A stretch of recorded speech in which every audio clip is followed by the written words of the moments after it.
¿Estos son casos concatenados o son aislados o estamos hablando de un solo asesino, por decirlo, o estamos uniendo varios casos de asesinos en serie? Mira, empezamos como mujeres desaparecidas. En el 2020-2021 muchas personas de la provincia de Chiriquí me compartían su desesperación, su sentir de que había una escalada de mujeres en su provincia que estaban desapareciendo. Estábamos históricamente en pandemia y me llamó mucho la atención y que cada día eran más, y empecé a usar mi plataforma, mi cuenta en Instagram, para publicar, insistir, presionar, exponer, ¿sabes? Ese tema, donde están. De alguna manera el Ministerio de Seguridad y la policía se preocuparon un poco por esta escalada. No mucha gente me prestó atención. Se dieron algunas entrevistas. Y ya nos encontramos por acá con nuestra invitada, Ivonne Peña, la licenciada Ivonne Peña, quien está en esta ocasión pues acompañándonos. Ella es abogada penalista, perfiladora criminal, apasionada del mundo del comportamiento humano en todos los contextos también de la parte de violencia y delito, y su experiencia en litigación y análisis de casos le ha proporcionado una visión bastante profunda de las historias que se ocultan detrás de los expedientes. Hola querida Ivonne, bienvenida nuevamente a tu casa, tu chat SOS aquí en Radio Ancon. Hoy nos trae Sombras en el Istmo. Hemos estado esperando esta publicación de la cual pues yo tengo información hace rato, ¿verdad? Yo tengo mis privilegios de conocer alguna información con tiempo. Y esto es una publicación extraordinaria porque ustedes saben, como ella siendo perfiladora de casos criminales y todo esto le pasa tanta información, pero ella en este caso se ha dado a la tarea de escribir esta publicación detrás de la mente de un asesino en serie. Creo que me encanta. Ivonne, ¿cómo estás? Bienvenida aquí a tu casa, tu chat SOS. Cuéntanos sobre Sombras en el Istmo. Finalmente. Gracias. Buenos días. Sí, mi casa definitivamente que hace mucho tiempo, debo decirlo. Por acá. Ya, ahora sí. Perfecto. Buenos días, gracias. Definitivamente mi casa hace mucho tiempo. Pueden ser básicamente unos más de 4 años. Gigi ha sido una persona que en todos mis proyectos, y de verdad, es así, no para echarte flores. Qué linda. Me ha apoyado sin conocerme inclusive, porque es una de esas personas que llegó a mi vida a través de las redes sociales. Y me ha apoyado en todos los proyectos que me tardaría aquí en mencionar, desde mi cuenta en Instagram, este es mi segundo libro, aunque impreso es el primero, ya que habíamos presentado el primero, que es un manual de bolsillo y un ebook, que no le da mucha promoción porque realmente es docencia, es una guía para las personas que no conocen el proceso penal, pero este es mi bebé, mi libro, que sí lo había conversado con Gigi, con muy pocas personas puntuales, sobre ese interés de escribir, y no era este libro que iba a escribir, era sobre varios casos con su perfilamiento, pero cosas pasan en el camino y al final me decidí hacerlo. Llevaba 3-4 años diciendo que iba a escribir esta historia para recopilar todo lo que había vivido personalmente, en recolectar la información, en levantar la data, en ir hasta Chiriquí a buscar las sentencias, que cuando llegué allá me di cuenta que fue un tema también lograr que me las dieran. Vía crucis, lloré, casi me arrebato y todo, porque son sentencias públicas, pero bueno, es un tema y de una persona que todavía está en reserva de investigaciones, y finalmente me decidió el año pasado, en medio es la realidad del duelo de mi mamá, volver a sentarme a escribir, y lo agradezco porque sufrí escribiendo, de alguna manera, el duelo de esas familias, y también siento que me fortalecí, porque al final la lectura y la escritura, desde un tiempo para acá, parece que es la terapia que me hace bien. Cuéntame un poco, ¿esto es una investigación, esto es un patrón, estos son casos concatenados o son aislados, o estamos hablando de un solo asesino, por decirlo, o estamos uniendo varios casos de asesinos en serie? No. Así, si nos puedes dar un poquito. Sí. En efecto, es una investigación que la realicé. Mira, empezamos como mujeres desaparecidas. En el 2020-2021, muchas personas de la provincia de Chiriquí me compartían su desesperación, su sentir de que había una escalada de mujeres en su provincia que estaban desapareciendo. Estábamos históricamente en pandemia. Y me llamó mucho la atención y que cada día eran más. Y empecé a usar mi plataforma, mi cuenta en Instagram, para publicar, insistir, presionar, exponer, ¿sabes? Ese tema, donde están. De alguna manera el Ministerio de Seguridad y la policía se preocuparon un poco por esta escalada. No mucha gente me prestó atención. Se dieron algunas entrevistas con las autoridades en donde decían que yo estaba alertando a la población, estaba levantando una alerta innecesaria, porque estas mujeres, precisamente estas que están en esta obra, se habían ido con sus parejas o se han ido a buscar suerte en otros países. Es posible, pero estas, un año después, se pudo acreditar a través de investigaciones de que habían sido captadas por una sola persona, privadas de su libertad y pues 3 de ellas asesinadas. Hay un patrón, definitivamente.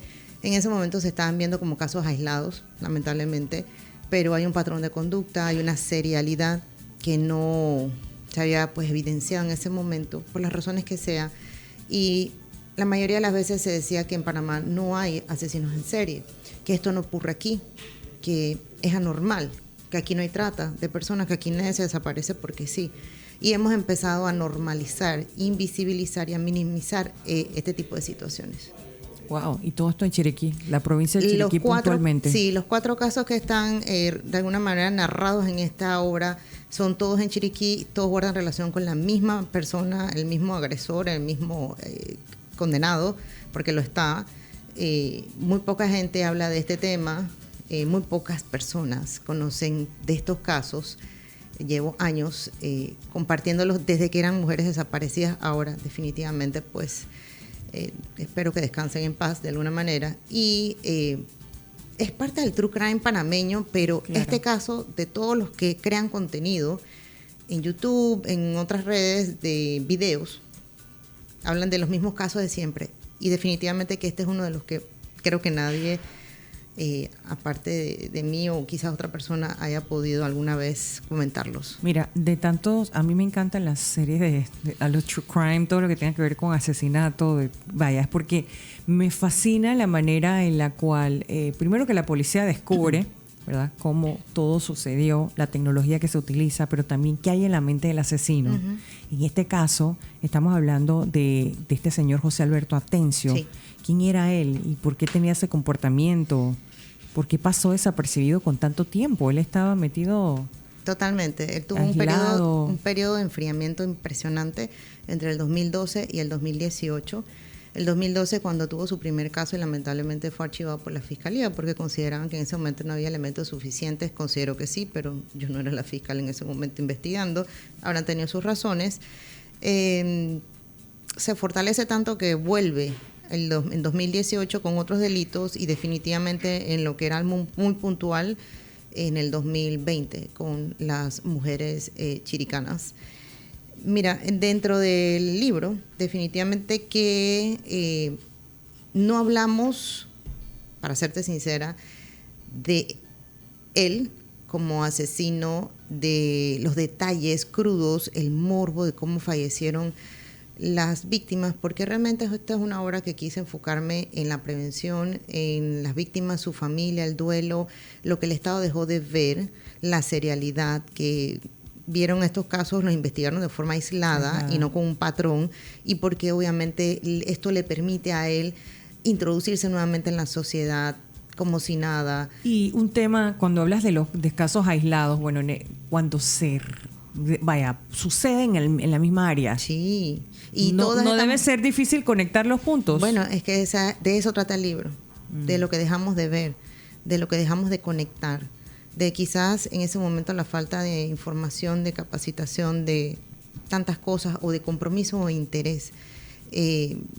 Era obvio, saltaba a la vista, pero muchos, al investigar esto de una forma independiente y no juntar los casos y el patrón de él, pues demoraron en identificar estos rasgos de una persona con un patrón como el de él. Hay un capítulo que de hecho habla sobre no solo la advertencia, sino también sobre el perfilamiento criminal, sobre los patrones, sobre la psicopatía, la sociopatía y qué más decirte que el prólogo lo escribe mi tutor, mi maestro, el doctor Belisario Balbuena, que es criminólogo, psicólogo forense, escritor recientemente en la Feria del Libro de Bogotá estrenado. Ay, qué bueno. Y nada, para mí uno de los perfiladores criminales relevantes de Latinoamérica.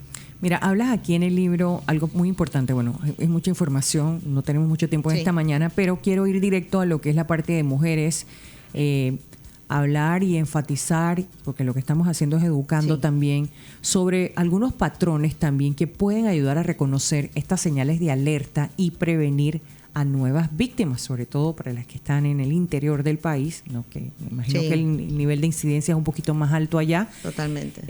Entonces, para determinadas víctimas resulta especialmente muy atractivo, y para estos depredadores también que hacen sus artimañas y utilizan, digamos, te voy a conseguir un trabajo, vas a ser modelo, ayúdame con esto, vas a ser la asistente.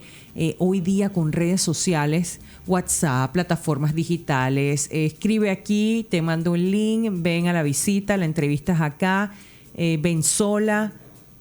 Mira, esto es algo que ha pasado y sigue pasando y seguirá pasando. Lo importante es la prevención y lamentablemente hay mucha necesidad, sobre todo en las provincias fronterizas, como también el riesgo de que, como están fronterizas, todo puede pasar, sobre todo el delito de trata, que es parte de los delitos por el cual él fue condenado. Cuando digo prevención es no vayas, no. Hay que ir, hay que participar, hay que moverse, buscar trabajo, hay que tratar de... y no desconfiar, pero de alguna manera no ir solo. Saber con quién tú estás hablando, quién te va a entrevistar, verificar si esa persona realmente tiene una empresa, si tiene un aviso de operación. Eso no es tan difícil de verificar y hoy día con la tecnología mucho menos. Hay páginas y cuentas en Google, en redes sociales, en donde tú puedes verificar todas estas cosas. Estamos hablando de hace 6, 5 años atrás, en donde estas mujeres tenían el mismo, vamos a decir que patrón. Todas buscaban trabajo, la mayoría colaboradoras del hogar, domésticas, y él en esa vulnerabilidad, él pues casó a sus víctimas, las pudo elegir y todas, si te das cuenta, tienen un mínimo común denominador. Pertenecían a la misma provincia, adicional, pues está cerca de él, pero adicional a eso tenían rasgos físicos muy similares, edades similares, todas mujeres, había un patrón y adicional a eso, pues todas buscaban trabajo. Ya todas les ofreció trabajo. ¿De doméstica? Sí, y se las llevaba a su casa con esa excusa, con ese móvil en realidad, y las privaba de libertad. Y eso es bien difícil porque, digo, es una realidad de muchas de las mujeres en el interior que trabajan, bueno, de doméstico. Entras en una casa y no necesariamente el trato va a ser bueno, ¿no? Claro. Es complicado, es complicado. Sí. Mira, Ivonne, tú como penalista, como perfiladora criminal, ¿qué fue lo más difícil al escribir este libro? ¿Analizar el victimario o acercarte a las historias de estas víctimas que de alguna u otra manera, aunque uno diga que no le afecte, igual son muchos casos? Y sí, mira, ¿qué te resultó lo más complicado, lo más difícil? Lo más complicado, pues de alguna manera levantar un poquito la data. Cuando yo empecé a hacer esta investigación, yo pensaba como muchos, inclusive en medios de comunicación que me han contactado en el transcurso de los años, que Panamá tenía varios asesinos de serie. Todos pensábamos lo mismo. Realmente no. Y para mí, y siempre lo diré y lo voy a sostener, para mí es sin duda alguna el que se acerca a todos los rasgos de una persona que encajaría en el perfil del segundo asesino en serie de Panamá. Obviamente después de 50 años que teníamos a Silvano Ward, eso fue la parte de recolectar toda esa información. Y a la hora de escribir, pues definitivamente tuve momentos de debilidad en donde borré y volví a escribir y quería darle al lector esa parte del morbo que les encanta en el true crime, de los detalles del asesino en serie en sí o del agresor, pero realmente yo también, pasando un duelo, quería enfocarme en ese dolor de esas madres que todavía no han podido saber dónde están por lo menos una de ellas, para poder enterrarla. Hay mujeres, hay familias que no han todavía, Verónica Tencio, el primer caso, su familia todavía no siquiera nada, desapareció simple y sencillamente hace tantos años. Y ese duelo, ese sentir, definitivamente que en algún momento me me tocó y tuve que cambiar la narrativa, de enfocarme más, y no me arrepiento, en las víctimas y sus familiares y en esa parte de la prevención y la docencia. Claro. Ivonne, después de entrar en la mente de un asesino para escribir Sombras del Istmo, ¿qué quisieras que una mujer que termine tu libro vea ahora que antes no era capaz de ver? Mira, al final de mi libro hay una frase que siempre me queda en la mente: informarte es protegerte. Dejar de ver, tenemos que aprender a observar. Es parte de lo que estudiamos en el perfilamiento criminal, pero hay que empezar a aprender a observar con un método, los detalles, sobre todo el comportamiento de las personas. No es que vamos a estar caminando por ahí observando a todo el mundo, pero es una dinámica que yo siempre comparto. Vete a un restaurante, tómate un café o un té, o no quieres gastar, y quédate ahí 2-3 horas, día que no tengas nada que hacer, y escucha a la gente, escucha a tu alrededor, a las personas, cómo hablan, cómo se mueven, cómo discuten, cómo sonríen, y ve analizando. Y es un ejercicio de que no estás viéndolas solamente, las estás observando y después analizando de alguna manera, y ahí vas a darte cuenta de muchas cosas. Y la prevención, ante todo, cuidarse. Estar pendiente, ojos por todas partes. Cuéntanos. Sin vivir sin miedo, pero... Claro, vas a presentar Sombras en el Istmo, que tiene 116 páginas, recientemente publicado, ya está sold out en este momento, pero va a venir otra próxima remesa de ejemplares. Sí. Así que puedes hacer tu preventa, pero cuéntame dónde lo vas a presentar, a qué hora, qué salón. Bueno, ¿cuándo? arrancamos mañana en la Feria del Libro. Tengo, como dice uno, turno de 9 a 3. Voy a estar ahí en el stand del área de los tapices de la Cámara. También regreso a ese mismo stand el jueves de 3 a 9 de la noche y el sábado de 3 a 9 de la noche igualmente. Voy a estar el miércoles en el stand de El Hombre de la Mancha, firmando exclusivamente con ellos, de 1 a 3 de la tarde. Y el sábado es mi presentación oficial, gracias a la Cámara Panameña del Libro, que eligió mi obra entre las 10 del año, en un proyecto que se llama Nuevas Voces. Así que parece que está bueno el libro.